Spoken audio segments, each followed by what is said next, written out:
बोलिए सद्गुरु देव की जय। राम भक्ति सर्वाधिक प्रिय है।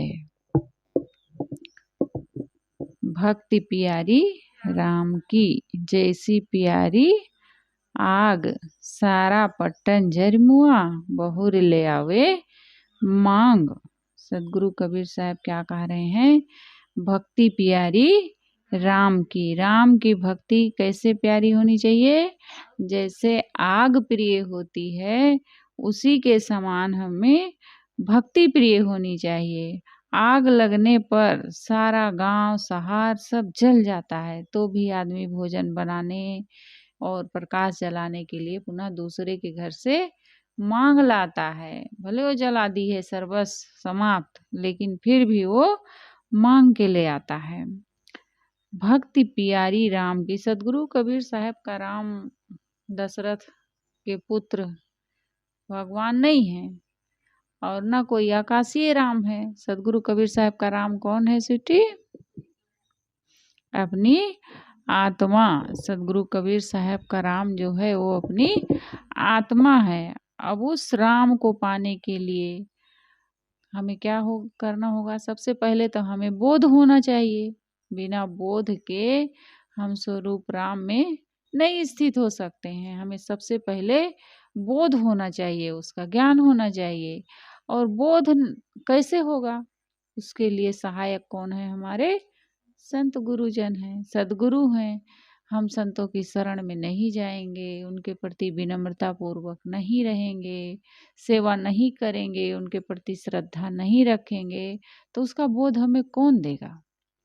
ज्ञान भी हो गया, लेकिन उसका एक माहौल होना चाहिए ना, हमारे भीतर भाव बनना चाहिए। कल ही अभी आए थे वो भैया, तो बता रहे थे कि दिल्ली में जहाँ यूपीएससी की पढ़ाई होती है सब, तो वहाँ केवल कहते हैं बाथरूम में भी बच्चे जाते हैं तो देखो तो दरवाजे के पास खड़े होकर पढ़ते रहते हैं।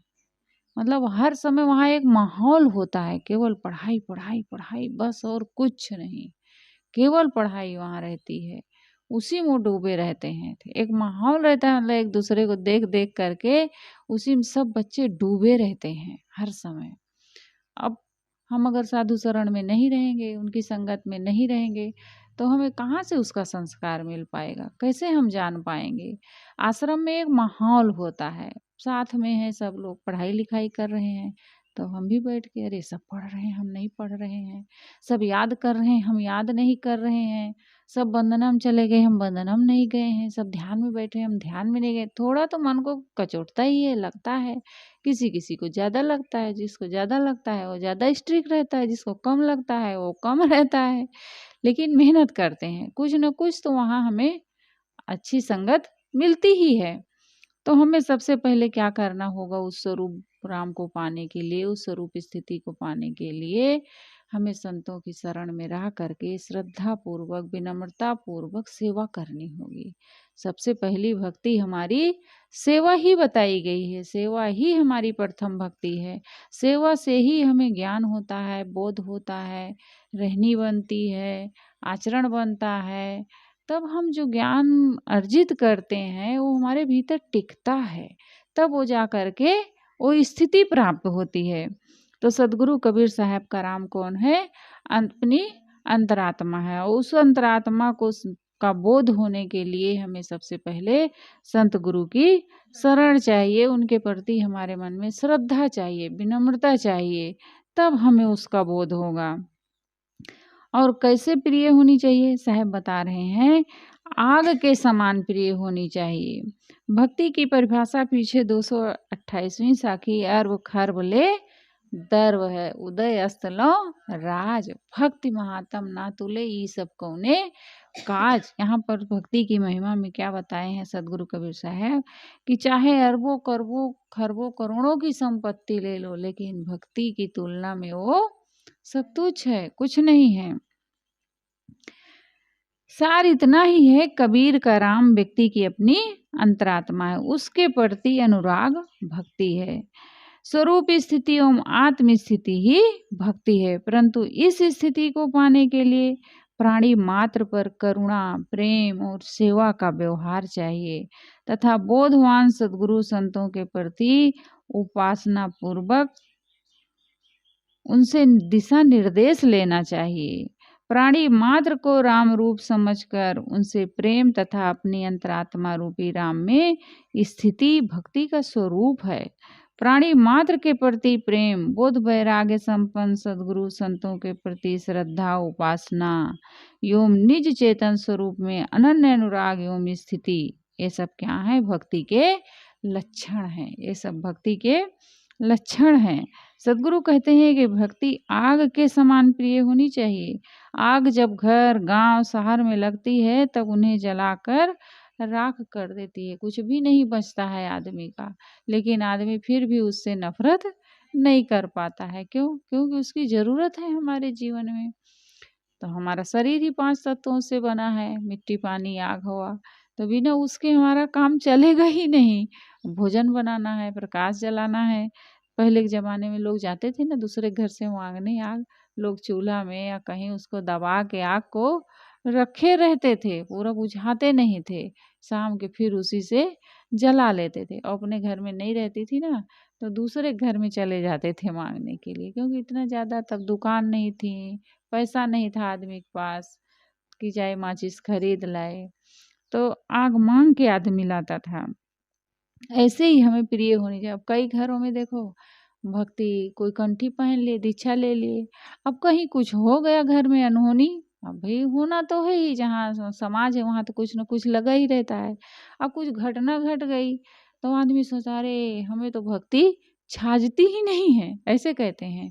भक्ति नहीं छाजती है। कहते हैं एक गांव में एक भगत दीक्षा लिए, तो हुआ क्या, उसी दिन उनका पड़वा मर गया, भैंस मर गई, कुछ मर गया, पड़वा मर गया भैंस का बच्चा मर गया।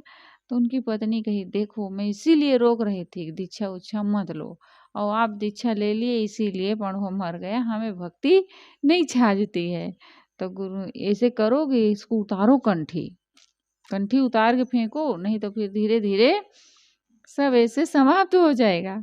अब भगत को तो बोध हो गया था, वो समझदार थे, तो कहे कि ठीक है कल जाऊंगा गुरुजी के पास और उनको वापस करके आ जाऊंगा। अब वो गए आश्रम में, तो गुरुजी से बताए कि गुरुदेव ऐसे ऐसे वो घटना हो गई, अब पत्नी हमारी नहीं मान रही, बहुत परेशान करके रखी है। तो भगत को तो बोध था, लेकिन फिर भी गुरुदेव के पास अपनी बात रखे। तो गुरुजी क्या कहे, संतों के पास बड़ी आइडिया होती है। वो कहे कि जाओ कह देना अपनी पत्नी से कि अगर कंठी पहने तो पड़वा मर गया, और उतारूंगा तो तुम मर जाओगी, तब मैं क्या करूंगा। तो गए वैसे कहे कहे कि अगर उतार दूंगा तो फिर तुम मर जाओगी। तो कहे नहीं नहीं नहीं, मैं उतारने को नहीं कह रही हूँ मैं फिर वो बात बनाने लगी। तो ऐसे लोग होते हैं कि कहीं कुछ हो जाता है तो क्या कहते हैं, भक्ति ही नहीं छाज रही हमारे घर में। अरे सब छाज रही है, जो होना है वो होता रहता है घर में। हम ये सच्ची घटना है ऐसे, मतलब हाँ हम खुद हमारे साथ में एक माता से मिली हूँ गांव की। उनके मौसी के यहाँ, मामा के यहाँ सब कबीर, पहले सब लोग पूजा पाठ अवघड़ सबको पूजते थे। तो फिर वो लोग कहीं से कबीर साहब का सत्संग सुने, ज्ञान साहब जी गए थे शायद उन्हीं के क्षेत्र में, तो सुने तो उनको बड़ा अच्छा लगा। तो उनको लगा कि अरे हम लोग क्या कर रहे हैं, सत्संग करना चाहिए, भक्ति करना चाहिए, संतों की सेवा करनी। तो दीक्षा ले लिए। तो दीक्षा लिए तो उसी साल उनकी भैंस मर गई थी। तो वो माता मेरे पास ऐसे बोल रही थी कि माँ ने नहीं और दीक्षा ले लिए, अब देखो भैंस मर गई, अपनों बीमार हैं, घर में उनके जो माता थी घर की वो भी बीमार हैं, सब घटना होते जा रही है। और कंठी पहले उनका छाजत इनाय बा कंठी अच्छा मतलब मुझसे बता रही थी। तो मैं कही ऐसे कुछ नहीं है, काके मैं आ गई, मैं जान गई ये लोग अबोधी है, इनसे क्या बात करना फालतू, पहने या ना पहने हमारा क्या जाएगा। तो भक्ति हमें कैसे प्रिय होनी चाहिए, आग के समान प्रिय होनी चाहिए कि कभी कभी कितना भयावह हो जाता है, परंतु क्या कोई आग का तिरस्कार करता है? जिस आग में अपना सब कुछ जल गया हो, उसी आग को लोग पुनः बड़े प्रेम से दूसरे के घर से मांगकर अपने घर में ले आते हैं, क्योंकि जलपान भोजन आदि पकाने के लिए आग की कितनी अनिवार्यता है। रात के अंधकार को दूर करने के लिए भी प्रकाश जलाना पड़ता है, और प्रकाश आग का ही गुणधर्म है। भक्ति मार्ग में लगने पर कभी कभी कठिनाइयां आती हैं, परंतु उनमें विचलित होने वाला कभी भक्ति पथ पर नहीं चल सकता है। अब कई लोग साधना में लग गए, आश्रम में चले गए, वहाँ कुछ डांट फटकार पड़ी तो उनका अहंकार एकदम बढ़ा, और हम तो अब यहाँ रहेंगे ही नहीं, छोड़ देते हैं। कितनी लड़कियां आती हैं, उनको सुबह उठना पड़ता है, और यहाँ के कई नियम हैं उनको करना पड़ता है, तो उनको बड़ा कष्ट होता है और लौट जाते हैं। सीधा स्वर्ग में आए रहते हैं, और स्वर्ग से सीधा कहाँ फिर लौट के जाते हैं और शादी कर लेते हैं, सीधा नरक में चले गए, है ना। स्वर्ग में आए थे लेकिन नरक में पहुंच जाते हैं। नहीं, बोध नहीं है उनको। अब बोध नहीं है तो थोड़ी भी परेशानी आती है तो उनको सब बड़ा नीरस लगने लगता है, ये सब बेकार है, ऐसे है। तो कठिनाई आने पर वो छोड़ देते हैं और भक्ति में नहीं चल पाते हैं। मध्य प्रदेश के बस्तर जिले के जंगली क्षेत्र में गांव का एक धनी आदमी भक्त हुआ। उसने जीव हत्या, मांस, शराब आदि छोड़ दिया। देवी देवताओं के नाम पर जीव हत्या करना भी छोड़ दिया। जिस देव पूजन में जीव वध हो उसमें वो चंदा देना भी छोड़ दिए, सहयोग करना उसमें छोड़ दिए। जहाँ जीव हत्या हो रही है वहां मैं अपना एक भी पैसा या अन्न धन द्रव्य नहीं लगाऊंगा, जहाँ जीव हत्या हो। तो उस सब में सम्मिलित होना छोड़ दिए। गांव वाले उस पर रुष्ट हो गए। पूरे गांव के लोग देव पूजन में बकरे मुर्गे काटने वाले तथा शराब मांस के सेवन करने वाले थे। उन सब ने पंचायत कर भक्त के विरोध में गांव में घोषणा कर दी, उसके यहाँ कोई नौकर ना लगे। नौकर छत्तीसगढ़ में भी होता है ना, जिससे कोई गलती होती है और नहीं मानता है, अगर जिद करता है तो उसको पूरा गांव वाले छोड़ देते हैं, अकेले रहते हैं। मैं एक साहब में बता रही थी, उनके पिताजी का जब शरीर छूटा तो गांव वाले छोड़ दिए थे, तो कोई दफनाने के लिए नहीं आए। अब वो भी तब तो फोन का भी जमाना नहीं था, कोई उसके कहीं रिश्तेदारी में कोई बताने वाला नहीं था कि जाके बताए बेचारी के। और घर में भाई लोग सब छोटे छोटे हो, पिताजी का शरीर छूट गया, कोई मार दिया था, ऐसे कुछ हुआ था, तो कोई बताने नहीं गए। तो स्कूल था गांव में, तो स्कूल में गई, वहाँ के जो सर जी थे उनको कही कि जाओ हमारे फलानी जगह बताओ, तो वो सर गए फिर बताने, और वहाँ से फिर उसके मामा वामा के यहाँ बताए, तो आए तो किसी प्रकार ले जाके अपने पिता को दफनाई है। तो ऐसे करते हैं लोग, छोड़ देते हैं। तो वैसे उसको गांव वाले सब छोड़ दिए कि इनके यहाँ कोई नौकर भी नहीं लग सकता है, न वो किसी के यहाँ जा सकते हैं, न उनके यहाँ कोई आएगा। हम ही लोग कई बार जाते हैं निमंत्रण देने, तो माता लोग गांव में साथ साथ चलती रहती हैं। एक बार जुनवानी में ही थे, तो माता जी जो थी वो साथ में गई थी गांव में, तो गई तो जिसके घर को सब पूरा गांव छोड़ दिए थे, अब वो भगत, उनके घर भी हम लोगों को निमंत्रण देना। तो माता जी क्या कहीं, साहब आप लोग जाओ और उनके यहाँ निमंत्रण दे के आ जाओ, हम लोग यहाँ बैठे हैं, हम लोग नहीं जाते हैं, गांव भर छोड़ दिया है उनको। मैं कही, बड़ा अजीब है, ऐसे क्यों करते हैं, आखिर गलती हो गई तो हो गई भाई, बातचीत तो करो, आओ जाओ। तो ऐसे करते हैं, पूरा गांव के लोग छोड़ देते हैं। तो वैसे उसको छोड़ दिए थे कि ये चंदा नहीं देता है, कोई कार्यक्रम में सहयोग नहीं करता है, देवी देवता पूजा नहीं करता है, ये तो नास्तिक है। तो उसको कोई आग तक नहीं देते थे, उससे कोई बात नहीं करते थे। तो भक्त गांव वालों से पूर्णतया उपेक्षित हो गया। उसके कई हल चलते थे, कई नौकर तथा मजदूर लगते थे, बाहर से सब काम ठप हो गया, किंतु वह विचलित नहीं हुआ, अपने मार्ग में वो दृढ़ रहा, छोड़ा नहीं। भक्त और उसका एक पुत्र 2 जोड़ी बैलों को लेकर सुबह से दोपहर तक हल चलाते, दोपहर में बैलों को लाकर घर पर छोड़ देते, घर वाले उन बैलों को खिलाते पिलाते, और घर से दूसरे 2 जोड़ी बैल लेकर पिता पुत्र शाम तक हल चलाते, दूसरे गांव से मजदूर लाकर खेत में काम कराते। ये स्थिति 25 वर्ष तक रही। उसके बाद गांव के लोग सामान्य हो गए। कितना दिन रहेंगे, बदलाव होता ही है। धीरे धीरे सब सामान्य हो गए। फिर उनको नौकर मजदूर मिलने लगे। ऐसी कठिनाइयां या इनसे नरम गरम कठिनाइयां जगह जगह लोगों को पड़ी या पड़ती हैं, परंतु जो दृढ़ रहते हैं वो भक्ति कर लेते हैं। प्रहलाद की कहानी चाहे पूर्णतया काल्पनिक हो, परंतु उसमें भक्ति पथ के पथिकों के लिए साहस का अन्यतम पाठ है। ध्रुव की कहानी भी यही बात है। कबीर, मीरा, तुलसी तक को अपने पथ में कितनी कठिनाई झेलनी पड़ी है। क्या सदगुरु कबीर साहब को कम सताया गया है उस समय? बहुत सताए हैं। संतीसा को कम सताए हैं, लेकिन फिर भी वो लोग अपने लक्ष्य में दृढ़ रहे, विचलित नहीं हुए, तभी आज संसार में वो महान हो गए। आज सब उनकी पूजा कर रहे हैं। क्यों कर रहे हैं? उन्होंने कठिनाइयों को झेला है, तपस्या किया है, साधना किया है, तब आज वो संसार में महान हो गए हैं। हम लोग चाहते हैं बस शॉर्टकट में सब कुछ हो जाए पढ़ना ना पड़े और बीजक बता दें, ध्यान साधना ना करना पड़े और हम जल्दी से स्वरूप में स्थित हो जाएं। हमें थोड़ा भी सहना ना पड़े, हमें कोई कुछ ना कहे और हम ऊंचाई पर चढ़ जाएं। तो ऐसे नहीं हो पाता है, बहुत सहना पड़ता है। हम सब पत्थर का उदाहरण देते हैं ना कि कितना उसको छेनी हथौड़ी की मार सहनी पड़ती है, तब जा कर के वो भगवान बनता है। ऐसे भगवान नहीं बन जाता। और अगर अहंकार करता, टूट जाता या अलग हो जाता, नहीं, हम नहीं सहेंगे एक भी छेनी हथौड़ी की मार, कुछ भी हम सह नहीं सकते हैं। हम भले अहंकार वाला, रावण वाला अहंकार रहेगा, हम टूट नहीं सकते हैं लेकिन झुक नहीं सकते हैं। टूट सकते हैं लेकिन झुक नहीं सकते हैं। ऐसा जब अहंकार आएगा रावण वाला, तब तो फिर पतन हमारा रखा रखाया है। तो कितना छेनी हथौड़ी की मारो पत्थर सहता है, तब जा कर के भगवान का रूप लेता है। सहता जाता है, सहता जाता है, तब वो भगवान बन जाता है।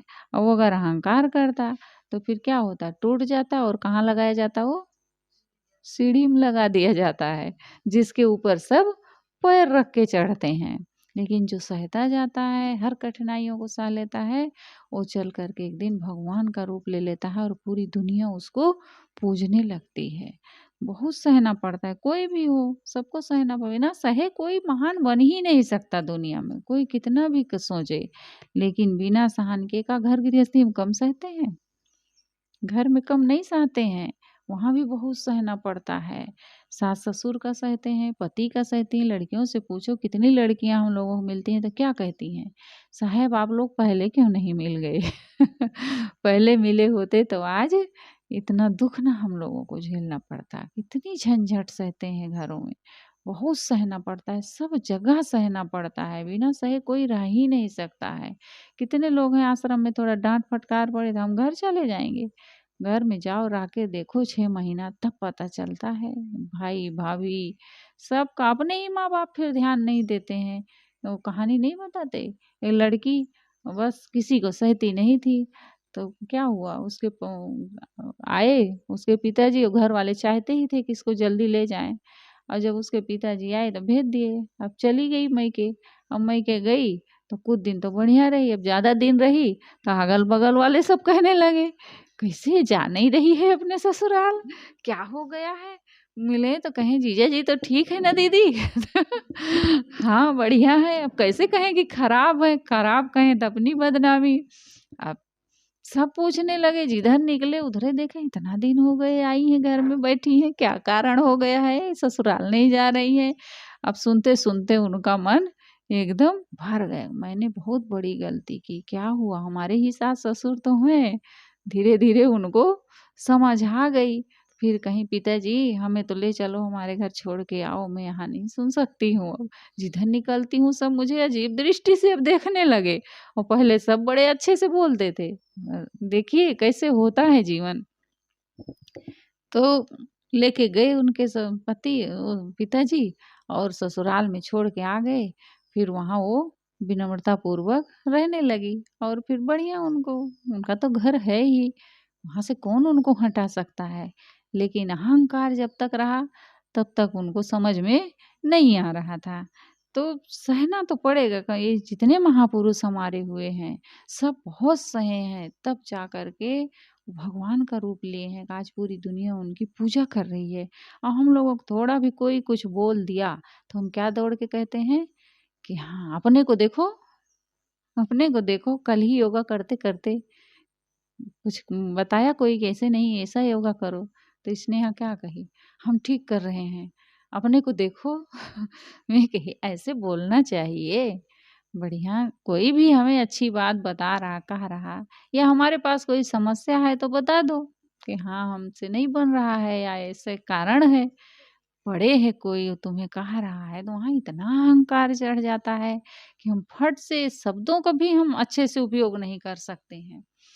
तो ये सब सावधानी है हम सबकी, ये सब सावधानियाँ रखना चाहिए बोलने में, हमारे व्यवहार से ऐसा कुछ ना हो। तो हमारे जितने भी महापुरुष हैं, वो सब सह करके ही महान बने हैं। ये सदगुरु कबीर साहब बता रहे हैं। दयानंद, ईसा, मोहम्मद, विवेकानंद, बुद्ध, महावीर, किसे कठिनाइयों का सामना नहीं करना पड़ा।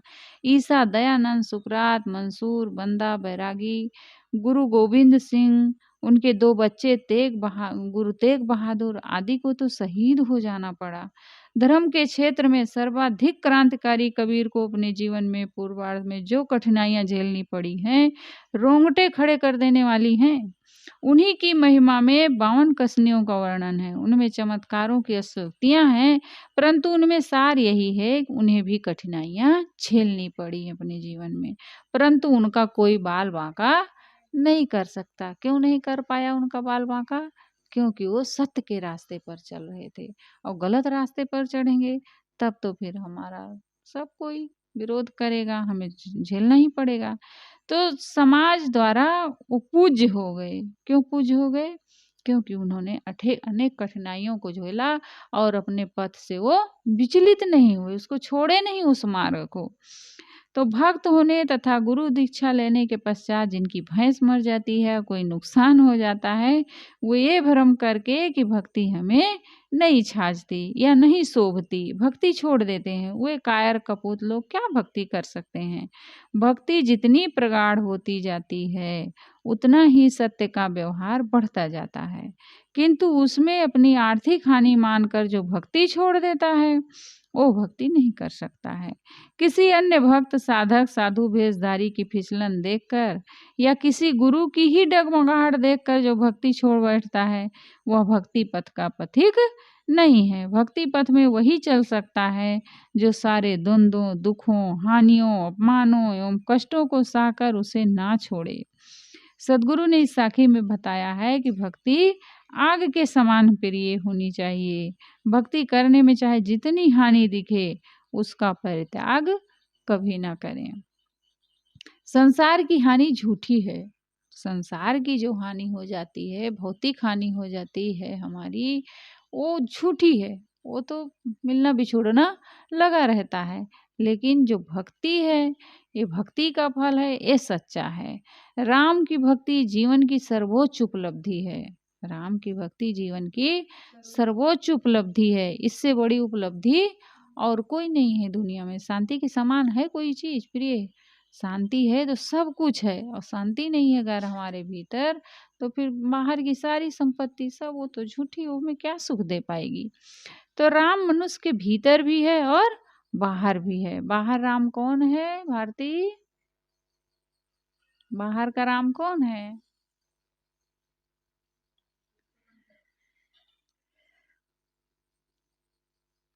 सिटी बाहर का राम कौन है? दशरथ पुत्र।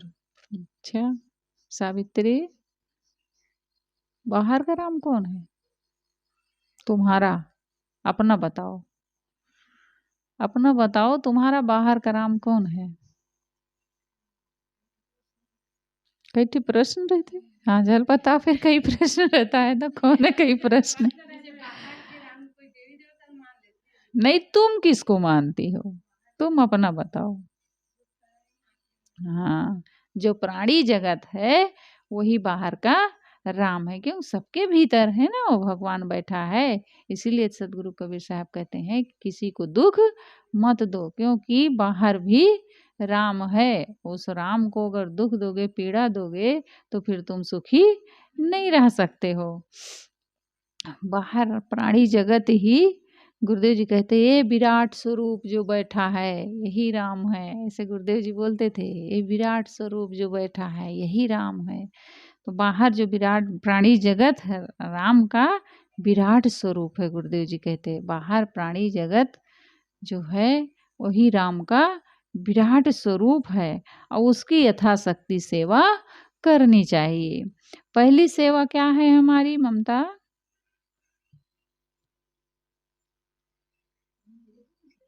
आप दोनों जन में कोई बोल दो, दो ममता है। पहली सेवा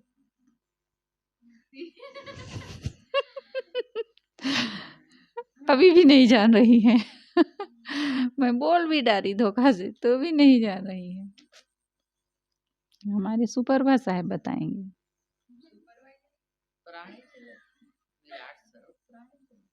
नहीं, पहली भक्ति क्या है? पहली भक्ति क्या है? हाँ मैं सुने ही नहीं हूँ कहाँ से। संतन कर संगा, हम वहां से नहीं पूछ रहे रामायण से हम अपने सिद्धांत से। अच्छा, प्रथम भक्ति सेवा है, पहली भक्ति सेवा है। प्राणी जगत यही तो बता रही हूँ भाई, यथाशक्ति सेवा करनी चाहिए। बाहर जो प्राणी जगत है उसकी सेवा ही पहली भक्ति है हमारी। तो पहली सेवा क्या है? प्राणी जगत का शक्ति चले तक अहित न करना और बन सके तो उसकी सुविधा में सहयोग करना। जितना बन सके उसकी सुविधा में हमें सहयोग करना चाहिए, हमें किसी का अहित नहीं सोचना चाहिए। भीतरी राम मेरी अपनी अंतरात्मा है और उसका चिंतन, उसमें स्थिति, ये उसकी भक्ति करना है। भीतरी राम क्या है? अपनी अंतरात्मा है और उसका चिंतन, उसमें स्थिति, ये उसकी भक्ति करना है। और ये कब होगा? जब हम बाहर से जो हमारे भीतर जो विषय विकार लगे हैं उनको जब छोड़ेंगे तब अंतरात्मा का चिंतन होगा। जब तक हम अपने विकारों को नहीं छोड़ेंगे तब तक उसमें उसका चिंतन नहीं हो सकता, क्योंकि भीतर कुछ और समाया हुआ है। तो जब तक उसको हम निकालेंगे नहीं तब तक उसमें दूसरा कुछ नहीं भर सकते हैं। तो उसका चिंतन, उसमें स्थिति, ये उसकी भक्ति करना है। दूसरे की सेवा और अपने आप में स्थिति, यही राम की भक्ति है। ये जीवन की परम उपलब्धि है। जो व्यक्ति यथासाध्य दूसरे की सेवा करता है और अपने आप में संयत होकर स्थित होता है, उसके समान सफल जीवन कौन होगा? और ऐसी स्थितियों में भक्ति को सुरक्षित रखने के लिए सब कुछ का स्वाहा कर देना पड़े तो क्या हानि है? अगर उस स्थिति को हम पा जाएं, हमें पाना है, तो हमें सब कुछ की हानि हमारी हो जाए, बाहर की दुनिया की हानि हो जाए, लेकिन हमें उसकी हानि नहीं करना चाहिए। किस प्रकार से हमारा वो काम बनेगा, कैसे बनेगा हमारा वो काम, कैसे हम उस शांति को प्राप्त करेंगे, कैसे हम संत गुरुजनों की सेवा कर पाएंगे, उसके लिए हमें सब कुछ की हानि अगर करना पड़ जाए तो हमें वो हानि कर देना चाहिए, लेकिन ये हानि अपनी नहीं करनी चाहिए। उससे बड़े कोई चीज है ही नहीं दुनिया में। गुरुदेव जी कह रहे हैं भक्ति को सुरक्षित रखने के लिए हमें सब कुछ का स्वाहा कर देना पड़े तो फिर हमें नहीं सोचना चाहिए कि हमारी हानि हो गई। इसीलिए सदगुरु कबीर साहब ने कहा है साखी ग्रंथ में, कामी क्रोधी लालची इनसे भक्ति न होए। जो कामी होगा, क्रोधी होगा, लोभी लालची होगा, वो भक्ति नहीं कर सकता है। भक्ति करे कोई सूरमा, जो कोई बहुत सूरवीर होगा वही भक्ति कर सकता है। सूरवीर यानी बहुत बलवान होगा जो मन से, वही कर सकता है भक्ति। कायर कुचर लोग भक्ति नहीं कर सकते हैं। कायर कुचर लोगों के ही काम है कि थोड़ी सी कठिनाई आई और वो छोड़ दिए, भागे, यहाँ थोड़ा सा सहन नहीं कर पाते हैं, या भक्ति मार्ग में कोई भी कठिनाई आती है तो उसको वो छोड़ देते हैं। सूरवीर का काम है भक्ति करने वाला। कोई ऐसे ऐसे नहीं है। लोग क्या जानते सोचते हैं, कई लोग यही सोचते हैं, अरे इन लोगों को कोई मुसीबत पड़ी, परेशानी पड़ी, खाने को नहीं मिला तब साधु बन गए, ऐसे सोचे, या इनके शरीर में कोई कमी होगी ऐसा भी सोचते हैं, तब साधु बन गए। उनको लगता है कि सब कायर कुचर लोगों का काम है भक्ति करना, लेकिन भक्ति कोई बहुत महान आत्मा ही कर पाते हैं, सबके बस का नहीं है भक्ति करना। क्योंकि इसमें जो सम्राट होगा वही भक्ति कर सकता है। जिनको कुछ नहीं चाहिए सो सहानुपति सा, जिसको कुछ चाहिए ही नहीं वही भक्ति कर सकता है। और जिसको किसको नहीं चाहिए, जो भीतर से संपन्न होगा, जो भीतर से संपन्न होगा वही कह सकता है कि हमें कुछ नहीं चाहिए। और जो भीतर से खाली खाली होगा उसको तो सब चाहिए, सब चाहिए, तो क्या भक्ति करेगा। चाहने वाला भक्ति कुछ नहीं, भक्ति कर ही नहीं सकता। एक दिन मैं सुन रही थी खान सर का, तो बोल रहे थे कि पसंद तो बहुत चीज़ें हैं, पसंद तो बहुत चीज़ें हैं, लेकिन चाहिए कुछ भी नहीं हमें। दुनिया की चीज़ें, बहुत चीज़ें सब अच्छी अच्छी हैं, हमें सब पसंद है, बढ़िया है, लेकिन चाहिए कुछ भी नहीं हमें। भीतर से ये भाव हमारे होना चाहिए, हमें कुछ नहीं चाहिए। अगर मन में खालीपन लग रहा, अरे हमारे पास ये नहीं है, वो नहीं है, हर चीज़ का केवल कमी एहसास हम कर रहे हैं, हमें कोई प्यार नहीं दे रहा, कोई प्रेम नहीं दे रहा है, ऐसे सब अगर कमी कमी महसूस हो रही भीतर में, तो फिर समझो कि हम अभी अधूरे हैं, हमें कमी महसूस नहीं होना चाहिए। तो जो भक्ति करता है वो बहुत सूरवीर का काम होता है। भक्ति कोई कायर कुचर लोग नहीं करते हैं, उसको जो बहुत महान आत्मा होते हैं वही भक्ति कर पाए, इसीलिए तो उनकी पूजा होती है। इसीलिए भक्ति करने वाला सबकी नज़र में महान हो जाता है। भक्ति करने वालों की कितनी इज्जत मर्यादा होती है, और एक शराब मांस पीने वाले को करेगा कोई इज्जत नहीं। वो भी भक्ति कर रहा है, भक्ति वो भी कर रहा है शराब की, गलत चीज़ों की। जहाँ प्रेम है वही भक्ति है। प्रेम भी एक प्रकार की भक्ति है। उसको शराब में प्रेम है, लेकिन उसको कोई चाहता है नहीं चाहता है। लेकिन एक गुरु की भक्ति करने वाला अगर जाता है तो समाज में तुरंत उसको आदर दिया जाता है, सत्कार किया जाता है, यहाँ तक कि पूजा भी की जाती है उसकी। तो भक्ति करे कोई सूरमा जाति वर्ण कुल खोए। जात वर्ण कुल मर्यादा ये सब के अगर चक्कर में पड़ेगा तो भक्ति नहीं कर सकता है। अब कितने लोग क्या सोचते हैं कि हम बड़े कुल में जन्म लिए हैं, उच्च कुल के हैं, ये उच्च कुल वालों को भक्ति करने का काम नहीं है। ये तो कोई ऐसे गिरे इंसान का काम है कि जो भक्ति करे। एक दिन एक भगत थे, वो कह रहे थे उनकी बेटी घर में रहती है, तो इससे बातचीत होने लगी, तो आश्रम में क्यों नहीं गई, आश्रम में रहना चाहिए, इतने सारे आश्रम हैं घर में।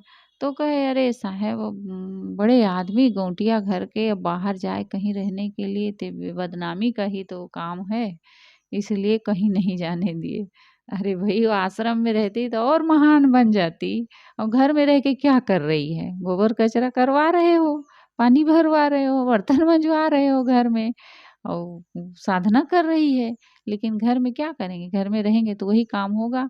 2-4 दिन तो भाभी लोग ला ला के देती हैं खाने को, और उसके बाद में क्या कहती हैं, बहनी, बच्ची या साहेब थोड़ा आज बना देना भोजन, तो मैं जा रही हूँ, या आज घर का काम देख लेना, मुझे खेत में जाना है।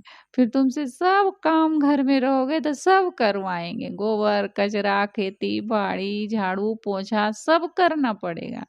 घर में हो तो क्या करोगे, ज़्यादा दिन थोड़े इज्जत सम्मान होता है, थोड़े दिन होता है, 2-4 दिन 10 दिन, उसके बाद सब कुछ करना पड़ता है, उन्हीं के बराबर सब काम करो, तो क्या वहाँ कौन सी साधना फिर हम कर पाएंगे। उसी में लगे रहेंगे और लोगों की दृष्टि में भी हम गिर जाएंगे। तो जाति वर्ण कुल खोए, साहब कहते हैं जो जात वर्ण कुल परंपरा के मुंह में पड़ेगा वो भक्ति नहीं कर सकता है। ये तो घर है प्रेम का, खाला का घर नहीं। भक्ति जो है वो प्रेम का घर है, खाला का घर नहीं। खाला किसको कहते हैं जानते हो, मौसी मुसलमान लोग खाला बोलते हैं मौसी को। तो ये खाला का घर नहीं है कि वहाँ जाओ और रहो खाओ पियो मौज करो, ऐसा नहीं हो सकता है। तो साहिब इस साखी में हमें क्या बता रहे हैं कि हमें भक्ति प्रिय होनी चाहिए। कैसे प्रिय होनी चाहिए? आग के समान प्रिय होनी चाहिए। कोई भी कठिनाई आए, कोई भी परेशानी आए, लेकिन हमें अपना भक्ति पथ नहीं छोड़ना चाहिए। तभी हम स्वरूप राम को पा सकते हैं। स्वरूप राम को पाने के लिए हमें विषय वासनाओं का त्याग करना पड़ेगा और संत गुरुजनों की भक्ति, श्रद्धा, उनके प्रति विनम्रता, सेवा, समर्पण जब होगा, वही हमें वहाँ तक पहुँचा सकते हैं। वही एक हमारे इंजन है वहाँ तक ले जाने वाले। क्योंकि उनकी संगत में ही रह करके हमारी जो स्थिति है, हमारी जो साधना है, वो एक रस बनी रह सकती है। उनकी शरण से ही हमारा सब प्रकार का कल्याण हो सकता है। उनका आधार हमें लेना ही पड़ेगा। हम कहीं भी रहें, जंगल में रहें, घर में रहें, आश्रम में रहें, कहीं भी रहें, लेकिन बिना संत गुरु के आधार के और न रक्षक कोई किते।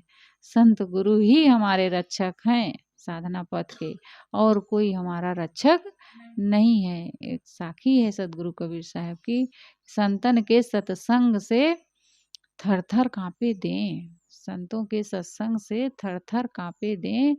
कबहु भाव को भावते जन घट जाए स्नेह। संतों के सत्संग को सुन करके बोध हो गया है, ज्ञान हो गया है, तो हमारा जो मन है वो थर थर कांपता रहता है कि कहीं ऐसा ना हो, कभी हमारे मन में कुभाव आ जाए, कुविचार आ जाए कि संत गुरुजनों के प्रति हमारी जो श्रद्धा है, प्रेम है, वो घट ना जाए कहीं। हमें अगर अपना कल्याण प्रिय है तो हमें उनके प्रति हमारे मन में श्रद्धा और प्रेम कैसे बना रहे, उसके लिए हमें सब प्रकार की हानि करके हमें उनकी शरण में लगे रहना पड़ेगा। सत्संग के प्रति, गुरुजनों के प्रति, स्वाध्याय के प्रति, साधना के प्रति हमारे मन में प्रेम बना रहे बराबर। उससे प्रेम हमारा नहीं घटना चाहिए। अगर घट गया, कभी हमारे मन में कुविचार आ गया, कुभाव आ गया और घट गया हमारा स्नेह संतों से, जो उनसे हमारी स्नेह की डोरी लगी हुई है, वो टूटना नहीं चाहिए। अगर वो डोरी टूट गई तो फिर हमें कोई बचाने वाला दुनिया में नहीं है। फिर हम फिसल जाएंगे और पता नहीं फिर कहाँ फिसलते फिसलते पहुँचेंगे। कि वो नहीं होता है, एक नदी जब बाढ़ आती है ना, तो उसके ऊपर मिट्टी आ जाती है, तो मिट्टी बहुत फिसलती है ऊपर। अगर पैर पड़ जाए तो फिर वो तुम्हें कोई नहीं रोक सकता है, कहते हैं। फिर वो फिसल के आदमी नदी में ही सीधा जाएगा। ऐसे होती है वो मिट्टी, इतना चिकनी होती है। तो ऐसे होता है कि अगर पैर फिसलता है, फिर हम अगर भक्ति की सीढ़ी से उतरने लगे ना नीचे, तो फिर उतरते उतरते पता नहीं कहाँ पहुँच जाते हैं। हमारे मन में उनके प्रति भक्ति नहीं घटना चाहिए। भक्ति प्यारी राम की जैसी प्यारी आग, सारा पट्टन जरमुआ बहुर ले आवे मांग। बोलिए सदगुरुदेव की जय। वंदन है गुरुदेव तुमको, वंदन है गुरुदेव। काल जाल के फंदा भार, के फंदा भारी। परख लखायऊ भेव तुमको, परख लखायऊ भेव तुम। वंदन है गुरुदेव, वंदन है गुरुदेव तुमको, वंदन है गुरुदेव। वेद शास्त्र सब खोजत हाँ, वेद शास्त्र सब खोजत हारे। मर्म न जानत केव तुमको, मर्म न जानत केव। वंदन है गुरुदेव, वंदन है गुरुदेव तुमको, वंदन है गुरुदेव। गुरु समान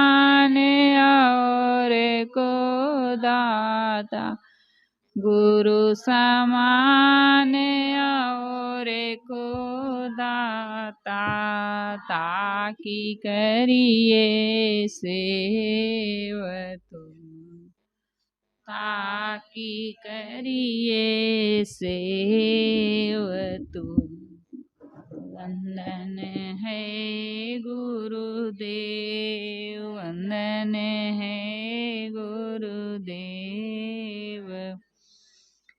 वंदन है गुरुदेव। साहिब कबीर अभय पद दाता, साहिब कबीर अभय पद परख समीव तुमको पूरण, परख समीव तुम। वंदन है गुरुदेव, वंदन है गुरुदेव तुम, वंदन है गुरु।